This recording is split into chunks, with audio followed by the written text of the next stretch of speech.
Once you've placed in your sun, you can start to think about the quality of the light and shadow.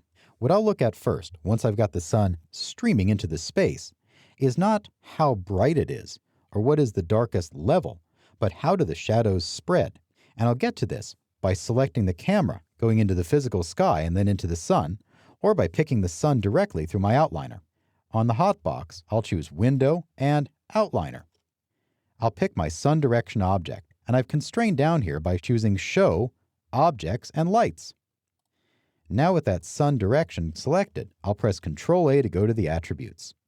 In the attribute editor, I'll scroll all the way over to the MIA physical sun. What we can see here is that the multiplier, haze, red-blue shift, saturation, and horizon are all controlled by that physical sky, as is the RGB unit conversion. What's available to me then is the shadow softness and samples. What I'll do is pull up my IPR window and test all of it and then adjust to see the difference in my renderings. With the rendering almost complete, I can see that those sun shapes are very, very hard. I also notice that I forgot to assign a terrazzo material to the floor, so I'll have to make a new one for that. My rendering is also very bright. What I thought were going to be deep gray doors are actually quite bright in there. However, I'm going to look first at the shadow and really isolate down what it is I'm doing. Here's what I'll do. I'll drag a new region over half of the image, let it start to update in IPR, and kick up the shadow softness to 2. I'll also put the samples up to 16, and this will soften out those sun shadows. Instead of super crisp rays of light and shadow, I'll get a little more fuzz on the edge. It's working nicely.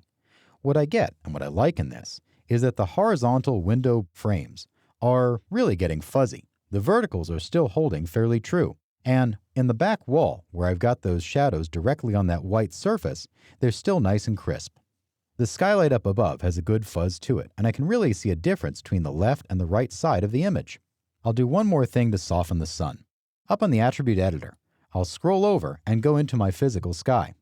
In here, I've got a multiplier and also a haze. Here's what these do. Multiplier is the brightness, and a haze is the amount of airborne water or particulate matter. It goes between 0 and 15, with 0 being an exactly clear day. 15 is totally overcast, and where I use haze is not necessarily a fog in the air, as much as the ability to darken the brights and brighten the darks in an image, to put in a little bit extra bounce in the air to push that light around. Haze also has a yellow component, so we'll need to adjust how this looks once we get the haze value right. I'll put my haze up at 1.5, and what we'll see in here is a bit of a difference.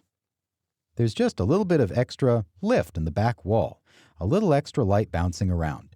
It's not a lot, but it's a subtle difference. My shadows have also gotten a little bit brighter and a little more transparent because there's more light bouncing into them, and I'm ready to get in a photographic exposure to properly calibrate this rendering.